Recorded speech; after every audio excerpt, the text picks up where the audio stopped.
On m'a mise à l'écart du voyage. Et pourtant, c'est moi qui avais acheté les billets. Je me souviens très bien de ce matin-là. Le soleil frappait les vitres de ma cuisine.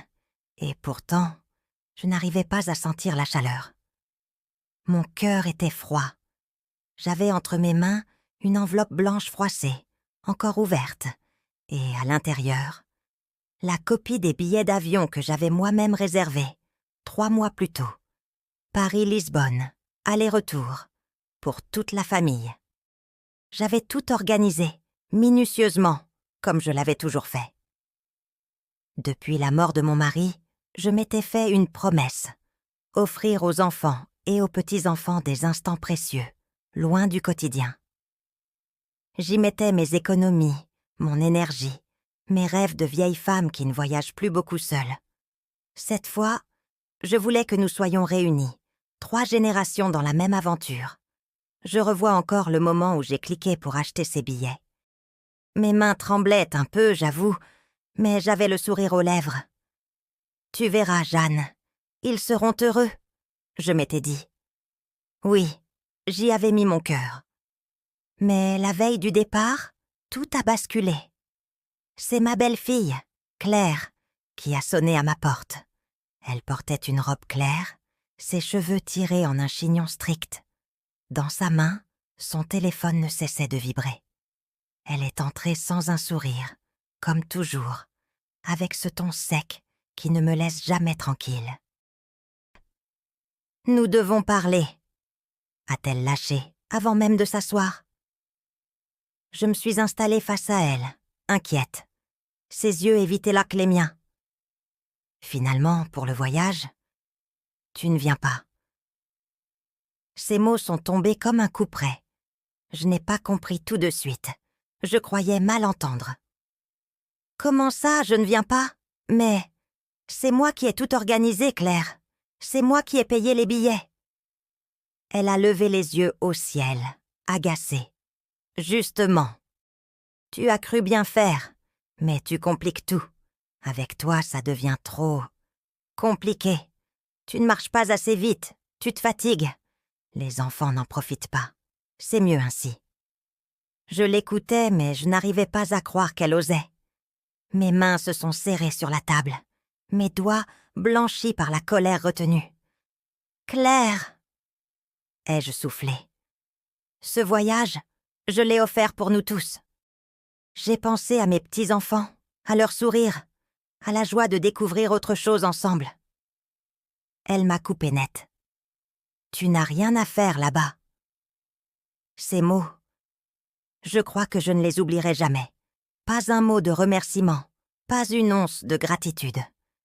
Juste une barrière froide, glaciale. Mon fils est arrivé peu après, alerté par nos voix un peu trop fortes. Il avait l'air fatigué, tiraillé. Il a posé sa main sur l'épaule de Claire comme pour calmer les choses. Mais il n'a pas osé me regarder en face. « Maman, écoute, ce n'est pas contre toi. On pense juste que ce sera plus simple comme ça. » Plus simple. Voilà ce que je représentais à leurs yeux. Une complication. Je sentais mes jambes trembler. Je me suis levée, doucement, pour ne pas montrer ma faiblesse. Je suis allée jusqu'au buffet, j'ai pris les billets soigneusement rangés, et je les ai posés sur la table, devant eux. Voilà, tout est là. Vous n'avez qu'à partir, puisque je ne fais pas partie du voyage.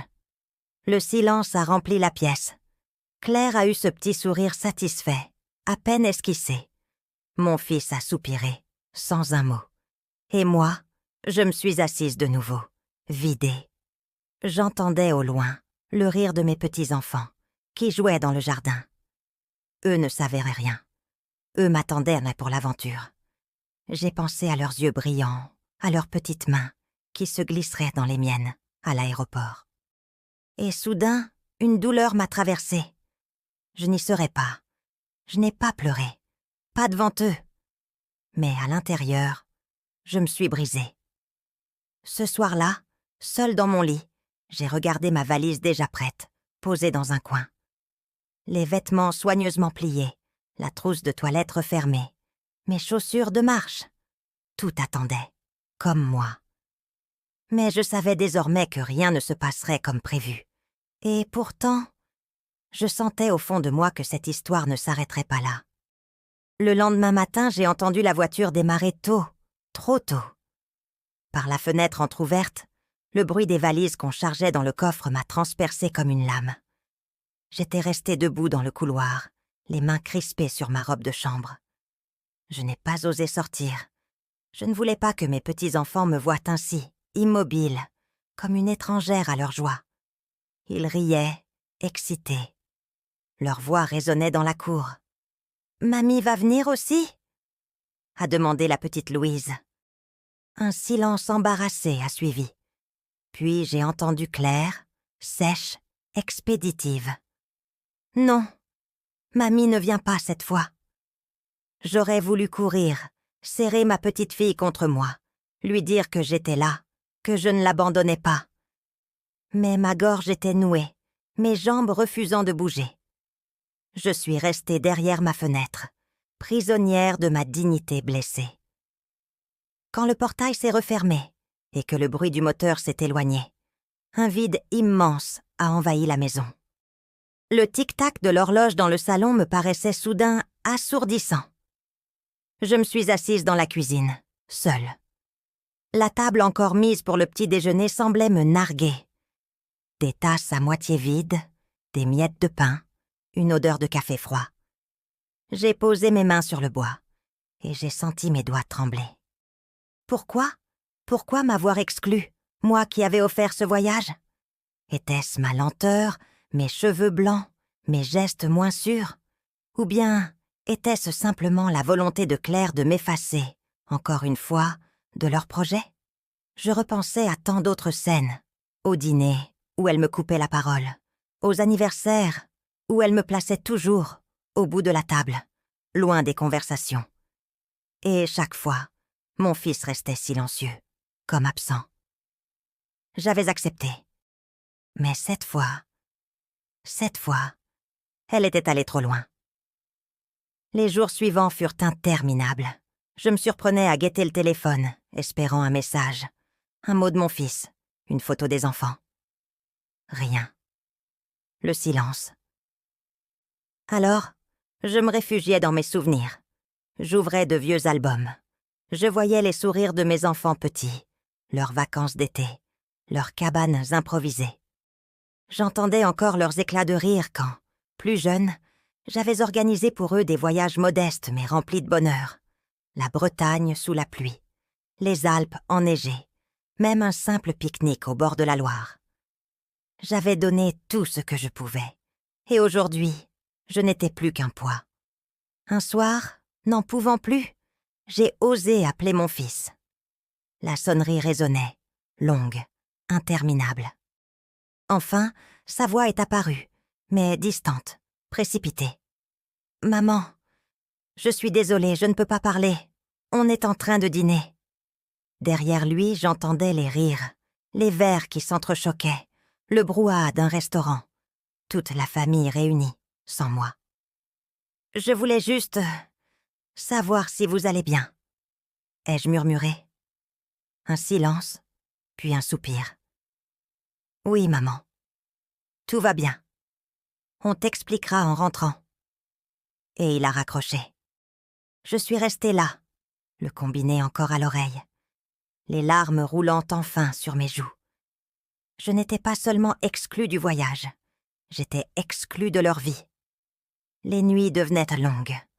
J'entendais le vent siffler contre les volets, et je me disais que peut-être ils oublieraient même de me rapporter un souvenir. Peut-être que mes petits-enfants rentreraient rabronzés, heureux, et qu'on leur dirait simplement « Mamie n'avait pas envie de venir ». Cette idée me déchirait. Pourtant, au fond de moi, une petite voix me disait de ne pas me laisser écraser. J'avais encore ma dignité. Je ne pouvais pas rester éternellement dans ce silence humilié. Un matin, en rangeant quelques papiers, je suis retombée sur le reçu d'achat des billets. Mon nom y figurait clairement.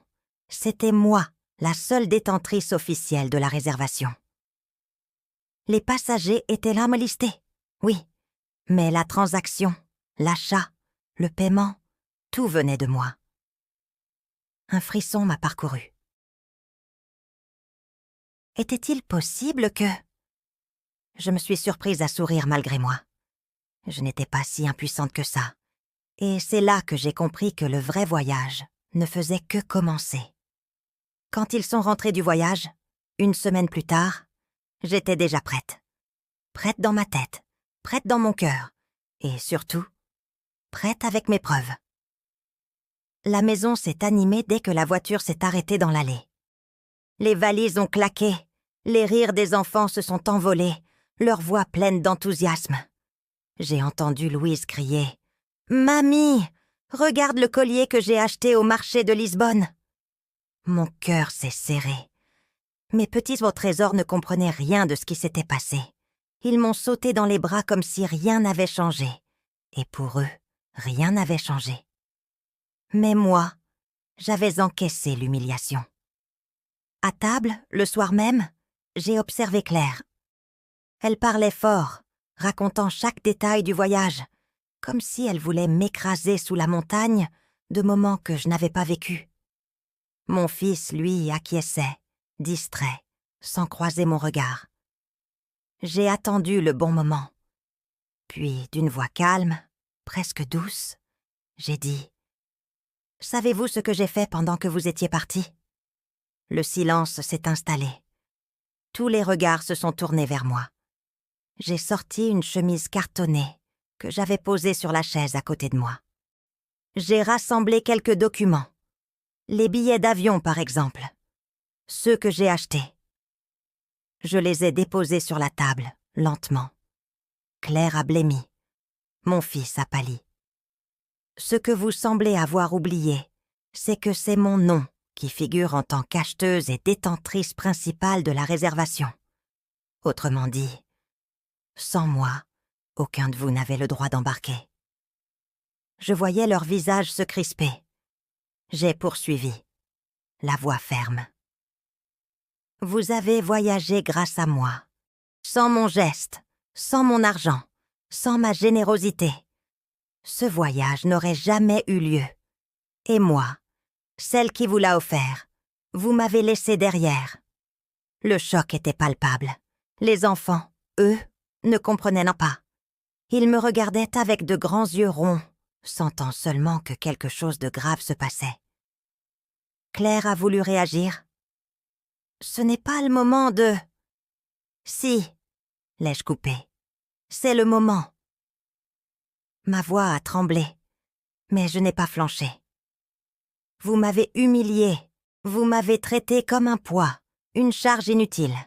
Vous avez effacé tout ce que j'ai donné à cette famille. Mais la vérité est simple. Sans moi, vous n'auriez même pas mis un pied à l'aéroport. Un silence glacial a envahi la pièce. Mon fils a ouvert la bouche, mais aucun mot n'est sorti. Claire, elle, avait le rouge aux joues, ses mains crispées sur la nappe. Alors j'ai sorti un deuxième document, plus lourd, plus inattendu, une enveloppe cachetée. Puisque je suis apparemment devenue transparente à vos yeux, j'ai décidé de mettre les choses par écrit. Je les ai regardées droit dans les yeux, un par un. Ceci est la nouvelle version de mon testament. Un souffle a traversé la pièce. Claire s'est raidie immédiatement. Mon fils a dégluti difficilement. J'ai changé certaines dispositions, parce qu'il est temps que chacun comprenne ce que vaut la reconnaissance et ce que coûte l'indifférence. Je n'ai pas tout révélé. Je n'ai pas eu besoin. Le simple fait de prononcer ces mots a suffi à créer un tremblement dans leur certitude. Je ne suis pas éternelle, ai-je dit doucement. Mais je refuse de finir mes jours en étant traitée comme une étrangère dans ma propre famille. Les enfants ont baissé les yeux, troublés sans comprendre. Mon fils, enfin, a osé parler. « Maman, tu n'aurais pas dû aller jusque-là. » Je l'ai regardé. Mon propre fils, celui que j'avais bercé, élevé, aimé plus que ma vie. Non, mon chéri. Ce que je n'aurais pas dû, c'est me taire toutes ces années. Un silence lourd est tombé. Puis, soudain, Louise s'est levée de sa chaise et a couru vers moi. Elle a posé ses petites mains sur les miennes et m'a dit d'une voix douce : « Moi, je veux toujours que tu viennes, mamie. » Ce fut comme une flèche dans le cœur. La pureté de son amour contrastait avec l'égoïsme des adultes. Claire, blême, n'osait plus parler. Mon fils se mordait la lèvre, incapable de soutenir mon regard. Moi, je savais que le rapport de force venait de changer. Et pourtant, une décision plus lourde m'attendait encore. Cette nuit-là, après la scène du dîner, je n'ai presque pas dormi. J'entendais encore les mots que j'avais prononcés, les regards figés, le silence tendu. Je me sentais à la fois vidée et libérée. J'avais enfin osé dire ce que je gardais en moi depuis tant d'années. Le lendemain matin, la maison était calme. J'ai préparé du café comme toujours, mais l'odeur ne m'apportait plus aucun réconfort. J'ai pris ma tasse et je me suis installée près de la fenêtre. Les enfants jouaient déjà dans le jardin, insouciants, riant aux éclats. Leur innocence me rappelait pourquoi je supportais tout cela. Pour eux, pour leur sourire, pour leur tendresse intacte. Mon fils est venu me rejoindre. Il s'est assis en face de moi, le regard baissé, ses mains serrées comme un enfant pris en faute. Pendant un long moment, il n'a rien dit. Puis, d'une voix presque brisée, il a murmuré : « Maman, j'ai honte. » Ces 3 mots, je les attendais depuis si longtemps. J'ai senti mes yeux s'embuer. « Tu aurais dû parler plus tôt, » ai-je répondu doucement. « Tu as laissé Claire décider pour toi, et moi, j'ai accepté trop longtemps. » Il a levé les yeux vers moi. J'y ai vu de la culpabilité, mais aussi une lueur de sincérité que je n'avais pas vue depuis des années. Je ne voulais pas te blesser. « Mais tu l'as fait. » Je n'ai pas crié. Je n'avais plus de force pour ça. Mes mots sont sortis lents, lourds, mais clairs. Le soir, ce fut au tour de Claire de venir vers moi. Je l'ai vue hésiter, tourner autour du salon comme une étrangère mal à l'aise dans sa propre maison. Finalement, elle s'est avancée. « Je crois que j'ai dépassé les limites, » a-t-elle dit, sa voix plus basse que d'habitude. Je l'ai regardée longuement. Pour la première fois, elle semblait vulnérable. Ses épaules n'étaient plus raides, ses yeux n'étaient pas non plus durs. J'ai vu une femme qui, peut-être, avait peur de perdre plus que ce qu'elle croyait contrôler. « Claire, » ai-je soufflé, « tu voulais m'effacer. Mais sache une chose, je suis la mémoire de cette famille, je suis ses racines. On ne coupe pas un arbre sans qu'il saigne. » Elle a baissé la tête, aucun mot n'a suivi. Mais je savais qu'elle avait compris. Les jours qui ont suivi furent différents. Plus de tensions bruyantes, mais un silence chargé de respect nouveau. Mon fils me consultait davantage. Les enfants venaient plus souvent me montrer leurs dessins, leurs jeux, leurs petits secrets. Claire, elle, me parlait avec moins de dureté, presque avec prudence. Je n'ai pas brandi mon testament de nouveau. Je n'ai pas eu besoin. Le simple fait d'avoir montré que j'en étais capable avait suffi. Désormais, il savait que je n'étais plus la grand-mère qu'on peut repousser sans conséquence. Un dimanche, alors que nous étions réunis autour de la table, Louise a levé son verre de jus d'orange et a dit : « À mamie, la meilleure de toutes. » Tout le monde a ri, et mes yeux se sont remplis de larmes. C'était une petite phrase, lancée avec l'innocence d'un enfant. Mais elle m'a réchauffé le cœur plus que n'importe quel voyage. J'ai compris à ce moment-là que ma revanche n'était pas dans les papiers, ni dans les menaces. Elle était dans l'amour sincère de mes petits-enfants, dans le respect que je retrouvais peu à peu. La blessure restera, bien sûr. On n'efface pas l'humiliation d'un simple mot d'excuse.